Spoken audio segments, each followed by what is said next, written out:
budak begitu disambut bilang, saya turun, engkau Amirul. Enggak ada, giliran kamu, jangan curang, kata Sayyidina Umar. Tetap di situ. Begitu. Hingga tuh orang-orang yang nyambut dikiranya Amirul Mukminin yang naik onta, yang budaknya itu yang ada di bawah. Enggak taunya Amirul Mukminin yang lagi nuntun unta. Yang di atas siapa? Budaknya dia, hamba sahaya.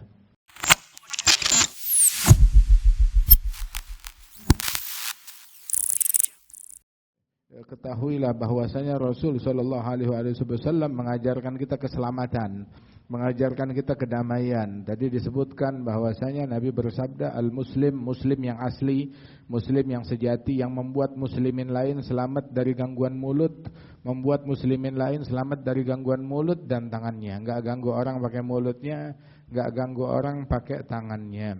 Bahkan juga mukmin, orang yang beriman. Orang yang beriman yang sejati, beriman kepada Tuhan, beriman kepada Allah, maka dia memberikan rasa aman kepada manusia lain. Rasa aman, al-mu'min man aminahun nas ala amwalihim wa aradihim. Mu'min yang asli, yang sejati, yang memberikan rasa aman kepada orang lain, terhadap aset mereka, terhadap kehormatan mereka. Maknanya orang lain, apapun agama orang tersebut, enggak ganggu orang lain, apapun agamanya, apapun bangsanya, apapun sukunya, apapun latar belakangnya. Dan inilah Rasul sallallahu alaihi wasallam, enggak ganggu orang, ngasih manfaat kepada orang lain. Bahkan kepada orang-orang yang non muslim pun juga Rasul sallallahu alaihi wasallam diwahyukan oleh Allah Subhanahu wa taala, wa yut'imuna at-ta'ama 'ala hubbihi miskinan wa yatiman wa asira. Allah memuji sekelompok orang-orang yang gemar memberi makan kepada orang miskin, kepada anak yatim. Oke, orang miskin, anak yatim. Tapi ada satu lagi kalimat di belakangnya, jenis orang ketiga, asir. Tahu gak asir? Tawanan perang. Maknanya tawanan perang apa? Ya non-muslim. Non-muslim yang mana dia memerangi kaum muslimin, udah gitu dikalahkan, ditangkap menjadi tawanan perang, nah terus dikasih makan. Bukan sembarang makanan, makanan yang asal gitu lah, tapi yut'imuna at-ta'am 'ala hubbihi, makanan yang mereka suka, makanan terbaik, makanan yang paling mereka doyan diberikan kepada orang miskin, kepada anak yatim, kepada tawanan, Jadi orang kalau jerit-jerit hak asasi manusia, Islam udah kenal hak asasi manusia dari zaman dulu secara profesional, bahkan kepada lawan. Bahkan kepada orang yang memerangi, tahu HAM tuh hak asasi manusia seperti apa. Nabi SAW di dalam peperangan, dalam jihad yang suci, dalam jihad yang agung, Nabi berpesan kepada para sahabat, jangan membunuh kaum wanita di medan perang, jangan membunuh kaum wanita, jangan membunuh anak-anak, musuh yang udah lari jangan dikejar. Jangan ganggu orang-orang yang ada di pasar, yang enggak ada kait sangkut pautnya dengan peperangan. Yakni rakyat sipil jangan diganggu. Mereka di pasar, mereka di kota jangan diganggu. Jangan mengganggu rakyat sipil. Kemudian juga sampai orang pendeta yang lagi beribadat di somahnya, di kuilnya, di gerejanya, enggak boleh diganggu. Ini dalam situasi perang. Dalam situasi perang pun juga dalam jihad yang suci, pendeta lagi ibadat di kuilnya jangan diganggu, jangan dirusak kuilnya. Dilarang oleh Rasulullah SAW hal yang demikian. Tanyakan tuh orang-orang yang jerit-jerit mempropaganda hak asasi manusia, terus ada pengungsi kemahnya ditembakin, kemahnya dibom, pengungsi yang lagi ngantri bantuan, tahu-tahu dibantai, ditembakin, dibom. Oh, kita punya otak gak mau belajar kemanusiaan dari orang macam begitu? Selama ini kemanusiaan yang diklaim oleh mereka dusta, palsu, bohong. Kemanusiaan kita belajar dari Nabi Muhammad sallallahu alaihi wasallam. Kita belajar kemanusiaan dari Allah Subhanahu wa taala yang ngajarin kita kemanusiaan, dari Rasul sallallahu alaihi wasallam, dari mereka manusia yang sempurna, para anbiya, para mursalin. Itu Sayyidina Ibrahim, itu beliau enggak mau makan kecuali bersama tamu. Bahkan tuh beliau rela berjalan 1 mil, 2 mil untuk mencari tamu, diajak dijamu makan bersama dia. Itu sekali itu ada orang datang kepada Nabi Ibrahim. Itu orang minta dijamu makan, sebab terkenal Nabi Ibrahim selalu menjamu orang. Maka Nabi Ibrahim iseng tanya kepada orang tersebut, apa agama kamu? Ternyata beda agama. Nabi Ibrahim bilang, tinggalkan agama kamu, masuk agama saya kasih kamu makan. Maka orang itu enggan dan menolak, dia pergi. Kemudian Allah Ta'ala wahyukan kepada Nabi Ibrahim, ya Ibrahim, orang ini seumur hidupnya dia kafirnya sama saya, urusannya sama saya nggak pernah putus sekalipun rezekinya dia. Ketika baru hari ini saya wakilkan rezekinya melalui engkau ajukan syarat ini dan itu. Maka bertaubat Nabi Ibrahim, dicari itu orang, ditarik ke rumahnya, dipaksa makan. Bilang tadi saya minta kamu nggak mau jamu, sekarang kamu maksa. Dia bilang iya, gara-gara kamu saya ditegur oleh Allah Ta'ala. Disebutkan kisahnya, Tuhanmu menegur engkau gara-gara aku, saya beriman kepada Tuhanmu. Beriman kepada Allah Subhanahu Wa Ta'ala, ngelihat ihsan, ngelihat kebaikan, ngelihat budi pekerti, ngelihat adab yang luhur. Nah keindahan Islam itu tunjukkan, perlihatkan. Kita belajar melihat keindahan Islam. Setelah kita belajar melihat keindahan Islam, kita perlihatkan keindahan Islam tersebut. Sampai itu disebutkan bahwasanya man la yanfa'uk lahdhuh la yanfa'uk lafdhuh. Tuh orang tuh kalau mau belajar, mau berguru, kan tadi dibilang tuh suruh bukan cuma baca kitab doang, membaca manusia. Sahabat banyak yang enggak bisa baca tulis, tapi mereka semuanya pandai membaca Nabi Muhammad sallallahu alaihi wasallam. Tabi'in, mereka pandai membaca sahabat. Tabi'in pandai membaca tabi'in. Dan juga mereka para a'immah pandai membaca imam yang menjadi guru-guru mereka radhiyallahu anhum wa ardhahum ajma'in. Orang kalau enggak bisa ngambil manfaat dengan melihat orang besar, jangan harap kata-kata orang itu bisa memberikan manfaat bagi orang itu. Ya, kalau dia enggak bisa ngambil manfaat dengan melihat ulama, jangan harap ucapan ulama itu bisa ngasih manfaat kepada dia. Nah ketika dia melihat, ya, kemudian juga dia perlihatkan kepada orang lain. Dia perlihatkan, tunjukkan kepada orang lain akhlak, sifat, perilaku, budi pekerti yang luhur, yang mulia. Itu disebutkan Sayyidina Umar ibn al-Khattab radhiyallahu anhu, itu beliau tuh waktu masuk ke ke wilayah Palestina, ya, Baitul Maqdis, menerima kunci kemenangan di sana. Itu beliau Sayyidina Umar ibn al-Khattab masuk waktu salat, berjalan bersama beberapa ajudannya, masuk waktu salat, mau salat. Saat beliau mau salat, ya dia cari salat, dia tempat seadanya. Yang lain semuanya ada tempatnya orang lain, maka dia salat. Kebetulan tuh tempat dia salat itu, yang beliau mau salat, ada sebuah tempat tanah lapang dekat gereja, samping gereja. Dia gelar sejadah mau sholat. Saat dia kesit mau gelar sejadah, beliau penguasa di negeri itu, baru aja berkuasa. Itu pendeta yang ada di dalam gereja itu keluar menyambut Sayyidina Umar bin Al-Khattab, Amirul Mukminin. Maka dia bilang, ya Amirul Mukminin, wahai raja, wahai tuan, jangan sholat di sini, sholat di dalam. Saya punya tempat. Di mana? Di gerejanya dia. Wah, kita kan orang Islam kan tahu hukum sholat di gereja. Emang apa hukum sholat di gereja? Haram. Enggak haram, makruh. Sholat di gereja makruh. Hatta indana dalam mazhab Syafi'i begitu. Itulah kita ngomong fikih, ya. Makruh sholat di gereja itu seperti sholat di di tempat sampah, makruh. Sholat di jalan, ngalangin jalannya orang lain, jalan umum, makruh. Begitu. Nah itu sholat di gereja juga sama, makruh juga. Nah itu tetapi Sayyidina Umar bin Al-Khattab ditawarkan sholat di dalam gereja, kita siapin tempat, kata pendeta itu. Itu Sayyidina Umar tadinya mau sholat di dalam, ya, sebab kan ada hukumnya sendiri, bukan haram. Tapi tahu-tahu nggak jadi. Loh kenapa nggak jadi? Bilang saya takut, kata Umar, ini gereja ini bukan sembarang gereja. Itu nama gerejanya tuh gereja Kanisa Al-Qiyamah. Kanisa Al-Qiyamah atau gereja Makam Kudus. Sekarang tuh dicari di YouTube tuh namanya gereja Makam Kudus, tempat sucinya mereka. Masya Allah.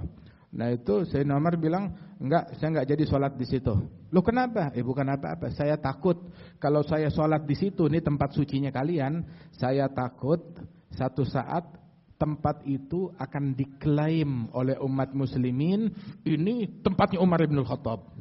Kalau saya sholat di situ bakal diklaim, wah Umar pernah sholat di sini, berarti ini situsnya umat Islam, mau direbut sama muslimin. Enggak. Saya enggak mau sholat di situ. Untuk apa? Untuk kalian, untuk melestarikan ini tempat suci kalian, ini udah tempat kita jaga. Toleransi mana yang lebih hebat dari ini? Ini toleransinya Sayyidina Umar Ibn Khattab radhiyallahu anhu ardhah. Tapi lihat toleransinya beliau, toleransi yang seimbang, kagak kebablasan. Beliau toleransinya dulu di masanya, di zamannya Nabi Muhammad SAW, itu beliau berbisnis, berniaga. Rekan bisnisnya ada yang muslim, ada juga yang non muslim. Berbisnis kepada orang musyrik, berbisnis bahkan kepada Yahudi di Madinah. Oh emang boleh bisnis sama Yahudi di Madinah? Nabi waktu meninggal dunia, baju perangnya itu digadaikan berada di tangannya orang Yahudi. Ada transaksi bisnis antara Rasulullah dengan orang Yahudi tersebut, sehingga baju perangnya Nabi Muhammad digadaikan di tangan orang Yahudi tersebut. Maknanya waktu Nabi meninggal di Madinah ada Yahudi dan diberikan hak buat berniaga. Ada orang-orang Yahudi yang berkhianat, dihukum. Ada yang pengkhianatannya berat, dahsyat, maka diambil tindakan yang tegas oleh Rasulullah. Ada juga yang sampai direlokasi tempat mereka. Tapi ada juga yang tetap setia, enggak berkhianat, maka dijalankan kesepakatan sampai waktu yang ditentukan. Begitu. Nah itu Sayyidina Umar bin Khattab juga punya rekan kerja, kebetulan orang Yahudi. Terus orang Yahudi itu dia berikan ada beberapa lembaran. Nabi tahu tentang hal itu. Oh ini rekan bisnisnya Umar bin Khattab. Itu orang Yahudi itu kebetulan ngasih ada beberapa lembaran Taurat kepada Umar bin Khattab. Terus kelihatan oleh Nabi Muhammad. Nabi nanya, Umar, apa itu kertas yang kamu pegang?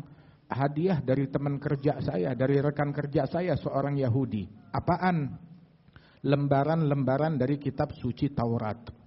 Nabi dengar gitu, ya saya sih kagak ngelarang untuk berbisnis, berniaga dengan orang Yahudi. Ya, tetapi kalau kamu jadi berubah, mau ngambil ajaran mereka, mau ngambil daripada kitab suci mereka, kan alam atikum bil Quran, saya kan datang kepada kalian membawa Al-Quran lam yusyab, belum terkontaminasi, masih murni, enggak ada tangan-tangan jahil pemalsu yang memalsukan ajaran itu. Ini Al-Quran yang masih murni, tidak terkontaminasi. Kenapa mau cari yang lain lagi? Jangan, kita mau urusan duniawi silahkan, tapi al-qiyam wal akhlak wal adab kita nggak ngambil dari mereka, kita ambil dari sumbernya dari Nabi Muhammad sallallahu alaihi wasallam. Ditinggal itu semuanya oleh Sayyidina Umar bin Khattab, berpegang dengan ajaran Allah dan Rasulnya. Itu toleransinya Sayyidina Umar bin Khattab. Pernah satu kali saat beliau berjalan itu bersama untuk menerima kunci kekuasaan di di Mesir. Saat beliau datang ke sana itu bersama pembantunya, keluar dari Madinah berdua, naik untanya cuma satu, orangnya berdua. Maka Sayyidina Umar bilang kepada ajudannya, gini ya, unta cuma satu, kita berdua, jadi kita gantian, saya naik unta sekian jam, terus saya turun, giliran kamu yang naik onta. Ntar kamu turun, kita biarin ontanya istirahat dulu, begitu. Jangan ditunggangin, begitu, gantian. Bilang, anta amirul mu'minin, saya budak hamba sahaya. Dibilang, enggak, kamu juga manusia, capek. Kamu naik, kita gantian. Sayyidina Umar, enggak ada batasan antara rakyat dengan pemimpin tertinggi. Orang yang tawadhu, ada enggak pemimpin kayak beliau? Orang yang mulia ini, enggak ada. Sampai Sayyidina Umar bin Khattab udah begitu berjalan, sampai masuk menerima kunci kekuasaan, masuk tuh ke negeri yang baru beliau kuasai. Pas ketika masuk, kebetulan gilirannya si budak yang naik unta.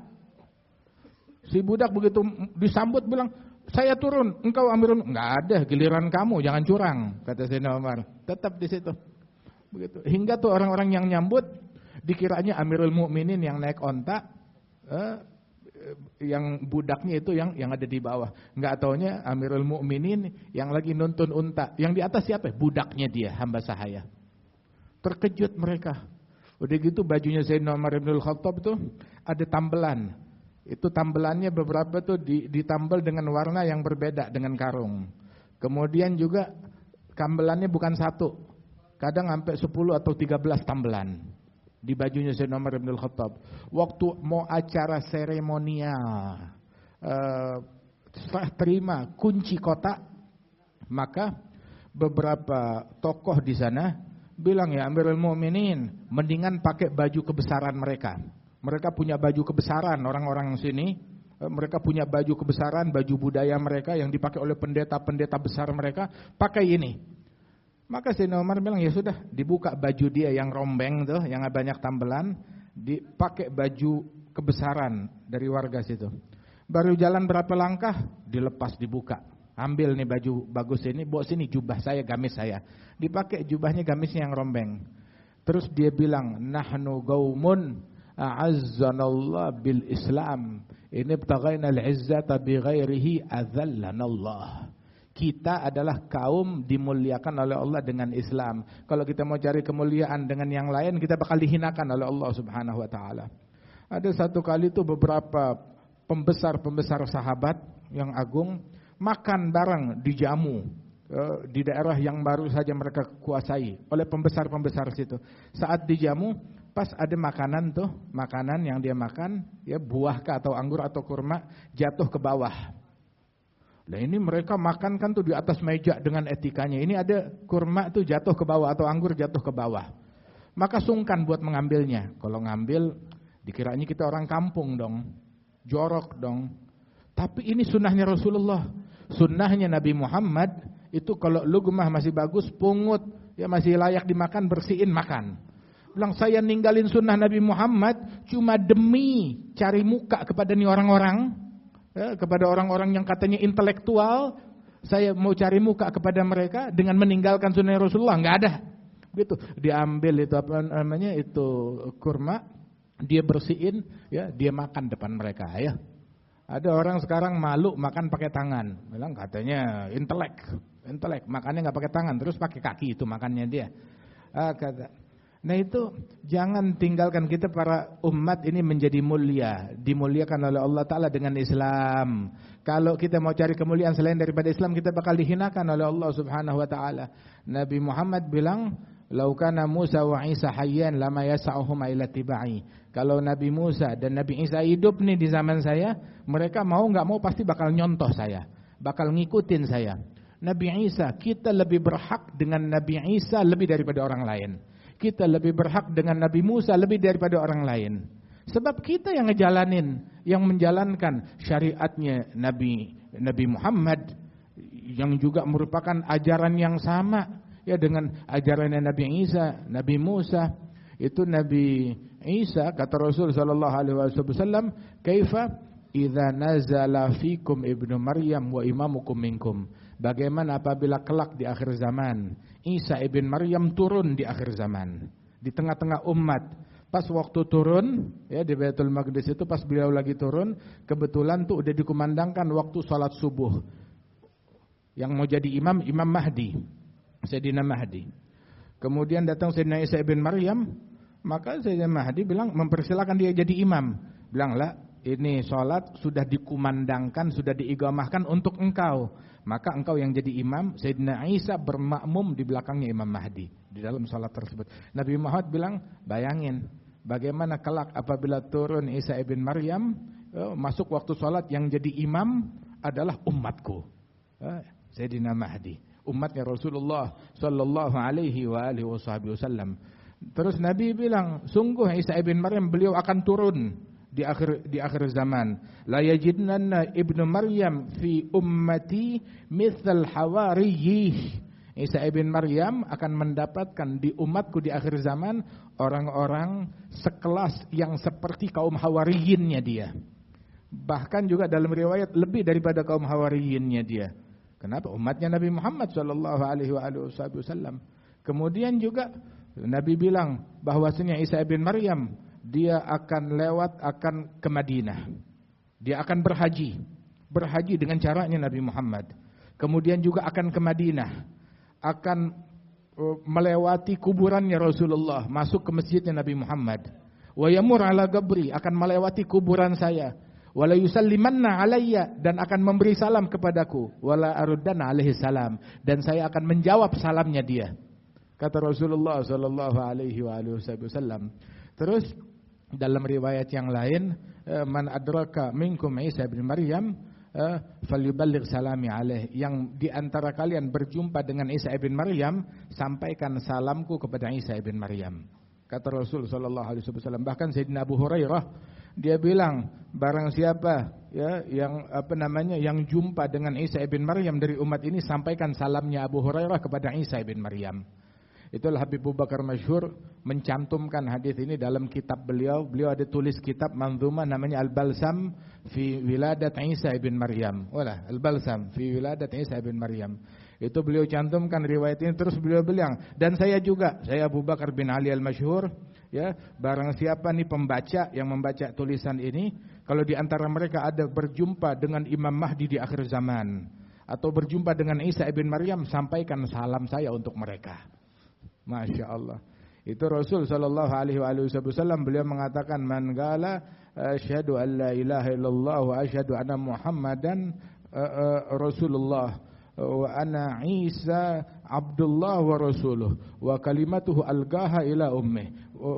Barang siapa yang berucap, bersaksi, man yashhad, bersaksi enggak ada Tuhan selain Allah, wahdahu la syarikalah, dan Nabi Muhammad utusan Allah, dan Isa ibn Maryam adalah Abdullah, hambanya Allah, wa rasuluh, utusannya Allah, dan kalimatnya Allah yang Allah subhanahu wa ta'ala jadikan ketetapan kalimat kun fayakun dari Allah subhanahu, ayat tanda kebesaran Allah yang Allah letakkan di dalam rahimnya Maryam binti Imran, dan bersaksi bahwasanya surga itu hak benar dan neraka itu adalah hak benar, dan apa yang dibawa oleh Nabi Muhammad benar, maka yadkhulul jannah, adkhalahullahu jannah ala makana min amal. Allah bakal masukkan dia ke dalam surga apapun amalannya dia.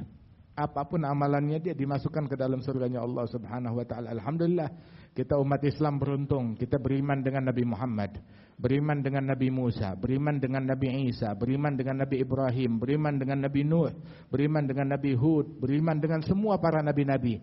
La nufariqu baina ahadim mir rusulih. Kita enggak membeda-bedakan dalam keimanan kepada para rasul-rasulnya Allah Ta'ala. Kita enggak membeda-bedakan dalam keimanan kepada mereka. Kita beriman dengan semuanya, dan kita berkeyakinan bahwasanya yang paling mulia di antara mereka Nabi besar Muhammad yang diutus kepada kita sekalian. Dan kita rindu pengen menatap wajahnya Nabi Musa, pengen menatap wajahnya Nabi Muhammad. Kita rindu.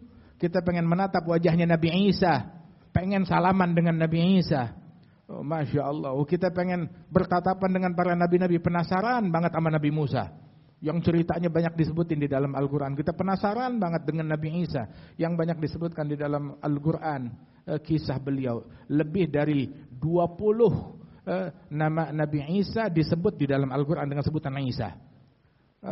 Begitu juga dengan sebutan Al-Masih, ada belasan disebutkan oleh Allah subhanahu wa ta'ala di dalam Al-Quran. Masya Allah, kita rindu kepada mereka, dan kita rindu kepada Nabi besar Muhammad sallallahu alaihi wasallam. Beruntung kita menjadi umatnya Rasulullah sallallahu alaihi wasallam. Kita dapat semuanya. Nabi Sayyidina Isa, kita mirip. Ketika kita mirip dengan Nabi Muhammad, ngikutin Nabi Muhammad, maka kita nggak jauh beda dalam kebiasaan kita itu. Kita punya kemiripan dengan Nabi Isa. Nabi Isa lebih mirip kita daripada orang lain. Lebih mirip kita daripada orang lain. Nabi Isa nggak makan daging babi. Kita juga. Ada orang ngaku ngikutin Nabi Isa, lu makan apaan? Pulang dari ibadat makannya sate begituan. Kita kagak makan. Nabi Isa nggak makan begituan. Nabi Isa disunat, dikhitan. Kita alhamdulillah semuanya dikhitan. Semuanya dikhitan orang Islam. Subhanallah. Nabi Isa nggak mabuk-mabukan. Kita orang Islam juga. Berada di jalan yang begitu ketika kita mengikuti Nabi Muhammad SAW begitu. Bahkan nih dalam ilustrasi, zaman dulu nggak ada foto. Ilustrasi ini dari umatnya mereka sendiri, ilustrasi. Kalau lihat tuh ilustrasi, nggak tahu ngarang dari mana mereka, tapi kurang kreatif. Tapi dalam ilustrasi tersebut kayaknya Nabi Isa lebih mirip sama kita dari sama mereka. Jenggot, ya ada jenggotnya, ada kumisnya, ada masya Allah cambangnya, atau pakaiannya gamis, pakai jubah. Ya kita nggak tahu dari mana itu semuanya. Tapi ini ilustrasinya dari mereka kok lebih mirip ke kita. Kira-kira Nabi Isa kalau datang ya milih makan di wartegnya umat Islam apa di mana? Halal, udah pasti halal. Bilang pergi makan di tempat yang sono. Ada babi, ada apa? Dia nggak bakalan makan di sana. Dia pasti makannya di rumahnya kita, rumahnya orang Islam. Masya Allah. Akan sholat seperti sholatnya orang Islam. Akan wudhu seperti wudhunya orang Islam. Seperti wudhunya Nabi Muhammad sallallahu alaihi wa alihi wasallam wa hakadha. Nah kita nih ya, Rasulullah yang ngajarin kita kerukunan, yang ngajarin kita toleransi, yang ngajarin kita respect, yang ngajarkan kita penghormatan. Penghormatan kita didoktrin untuk hormat kepada para nabi-nabi. Itu tiap kita sholat qobliyah subuh, ya kita selalu baca qul amanna billah wa ma unzila ilaina wa ma unzila ila Ibrahim wa Ismail wa Ishaq wa Yaqub wal asbat wa ma utiya Musa wa Isa wa ma utiya nabiyyuna min rabbihim la nufariqu baina ahadin minhum wa nahnu lahu muslimun. Wa Nabi Isa masyaallah beliau seorang manusia, rasul utusan Allah yang menghidupkan orang mati dengan izin Allah Subhanahu wa taala. Yang dengan izin Allah Subhanahu wa taala menyembuhkan orang yang buta, dibikin bisa melihat lagi. Dengan izin Allah taala menyembuhkan orang yang bisu, yang cacat, yang enggak bisa mendengar. Dengan izin Allah menyembuhkan orang yang berpenyakit kusta, Sayyidina Isa ibn Maryam. Dan juga bisa memberitakan, ente semalam makan ini, di rumah ente, di lemari makan ente ada makanan ini, ada makanan itu, diberitakan oleh Sayyidina Isa ibn Maryam. Siapa yang ngabarin? Tahu dari mana? Allah Ta'ala. Allah. Kita berita tentang Nabi Isa, kita nggak ambil dari selebaran yang nggak jelas. Berita tentang Nabi Isa kita ambil dari Al-Quran. Berita tentang Nabi Isa kita ambil dari Nabi Muhammad.